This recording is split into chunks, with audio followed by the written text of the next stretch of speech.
இங்க வந்திருக்கிறத பார்க்கும்போது பெருமையா இருக்கு. திராவிட இயக்கத்தில் பெண்கள் பங்களிச்ச வரலாற்றை தெரிஞ்சுக்கிறது மட்டும் இல்ல, திராவிட இயக்கத்தால் பெண்கள் அடைந்த வளர்ச்சியை உங்க வயசுல இருக்கக்கூடிய மற்ற பெண்களுக்கும் எடுத்து சொல்லணும். 100 ஆண்டுக்கு முன்னே நம்முடைய முன்னோர் அவ்வளவு செஞ்சிருக்காங்களே, இப்ப நாம அதையும் தாண்டி பணியாற்றணும்னு உங்களுக்குள்ள ஒரு உத்வேகம் பிறக்கணும். எந்த நிலைமையில இருந்து நான் முன்னேறி வந்திருக்கோம்னு கொஞ்சம் யோசிச்சு பாருங்க. பெண்கள் படிக்க கூடாதுன்னு சொன்னாங்க, அடுப்படியை தாண்டி போக கூடாதுன்னு நிறுத்தி வச்சாங்க, ஆண்களை சார்ந்து மட்டுமே இருக்கணும்னு அடிமைப்படுத்தப்பட்டாங்க. அதையெல்லாம் உடைச்சு எரிந்தது யாரு? நம்ம திராவிட இயக்கம் தான். அதை மட்டுமா பண்ணணும்? தேவதாசி முறையை ஒழிச்சோம், சட்டம் போட்டு பெண்களுக்கு சொத்துரிமையை பெற்று தந்தோம்.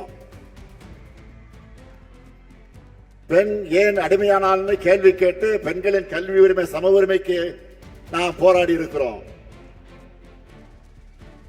அதனால இன்னைக்கு இவ்வளவு தூரம் முன்னேறி வந்திருக்கிறோம். தமிழ்நாட்டை பாருங்க, நாட்டில் இருக்கக்கூடிய மற்ற சில மாநிலங்களையும் பாருங்க. போன வாரம் கூட ராஜஸ்தான்ல பெண்கள் மொபைல் போன் பயன்படுத்தக்கூடாதுன்னு சில குழுக்கள் தடை போட்ட செய்தி வந்துச்சு. ஆனா நம்ம ஊர்ல ஆப்பிள் போன்களை தயாரிக்கிற தொழிற்சாலைகளை அதை அசம்பிள் பண்றது பெண்கள் தான். திராவிட இயக்கமும் நம்மோட தலைவர்களும் பண்ண புரட்சியோட விளைவுதான் பெண் விடுதலை, மகளிர் முன்னேற்றம். இன்னைக்கு எல்லா கட்சிகளையும் பெண்களுடைய பங்கு குறிப்பிடத்தக்க அளவுக்கு இருக்கு. அதுக்கும் நாம ஏற்படுத்தின விழிப்புணர்வு தான் காரணம். ஆனா வளர்ந்த நாடுகள் கூட எங்கேயுமே பெண்களுக்கான போதிய பிரதிநிதித்துவம் இன்னும் கிடைக்கல. உள்ளாட்சி அமைப்புகள்ல பெண்களுக்கு 33 விழுக்காடு இடஒதுக்கீட்டு நிறைவேற்றினார் நம்முடைய தலைவர் கலைஞர் அவர்கள். 50 விழுக்காடு இடஒதுக்கீட்டு சட்டத்தை நடைமுறைப்படுத்தக்கூடிய வகையில நகர்ப்புற உள்ளாட்சி தேர்தலை நாம ஆட்சிக்கு வந்து நடத்தணும். தமிழ்நாட்டில் இப்போ பெண் மேயர்கள் தான் அதிகம்.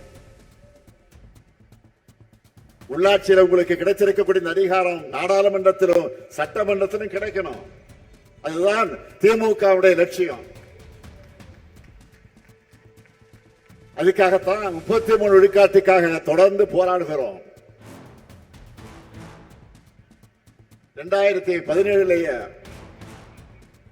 தலைநகர் டெல்லியிலே இதுக்காக நம்ம மகளிர் அணி சார்பில் போராட்டம் நடத்தப்பட்டுச்சு. நாடாளுமன்றத்தில் தங்க கனிமொழி இதுக்காக அழுத்தமாக குரல் கொடுத்தார். தமிழ்நாட்டுடைய குரலாக மட்டுமல்ல, ஒட்டுமொத்த இந்திய பெண்களின் குரலா நாடாளுமன்றத்தில் கனிமொழி பேசினாங்க. தேவையே இல்லாத நிபந்தனையோடு பெண்களுக்கான 33 விழுக்காடு மசோதாவை ஒன்றிய பாஜக அரசு நிறைவேற்றிருக்கு.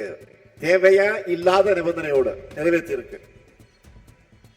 அது எப்ப நடைமுறைக்கு வரும் சொல்ல முடியாத நிலைதான் இருக்கு இன்றைக்கு. இது எதை காட்டுது? ஆபரேஷன் சக்சஸ், ஆனா பேஷண்ட் டெட் சொல்லுவாங்கல்ல, அப்படி இருக்கு அவங்களுடைய செயல்பாடு. பெண்களாகிய உங்களுக்கு நாடாளுமன்றத்திலும் சட்டமன்றத்திலும் அதிகாரம் கிடைப்பதை பாஜக விரும்பல. அதனால பெயரளவுக்கு மசோதாவை நிறைவேற்றிட்டு காலத்தை கடத்துறாங்க. ஆனா நம்ம திராவிட மாடல் ஆட்சியை பொறுத்த வரைக்கும் இது பெண்களுக்கான ஆட்சி.